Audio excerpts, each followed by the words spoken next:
মনে আম পান্না খাবে? চলো ননি, চলো। তোমাদের বাড়িতেও যদি এরকম ননি থেকে থাকে তাদের আবদার মেটাতে খুব সহজেই বানিয়ে নিতে পারবে আম পান্না। তো আমরা প্রথমে একটা ঝিকিমিকি বোল নিয়ে তার মধ্যে আমগুলো কচলিয়ে চটকে একদম ধুয়ে নেব। তারপর সেগুলো আমরা পোড়ানোর চেষ্টা করেছিলাম, কিন্তু আমি পারিনি, তাই সেদ্ধ করে নিয়েছি। এরপরে আমের পাল্পটা বের করে নিয়েছি খুব সুন্দর করে।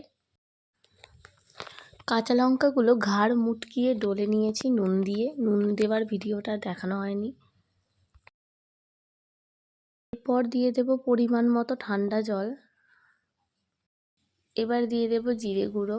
তোমরা চাইলে কাঁচা জিরে ভেজে গুঁড়ো করে নিতে পারো, কিন্তু আমি কুড়ে মানুষ তাই জিরে গুঁড়োর প্যাকেটই দিয়ে দিয়েছি, তাও ভালো টেস্ট হয়েছিল। এবার আর কিছুই না, একটু বরফের টুকরো দিয়ে দাও আর অল্প একটু বিট লবণ দিয়ে দাও স্বাদ মতো।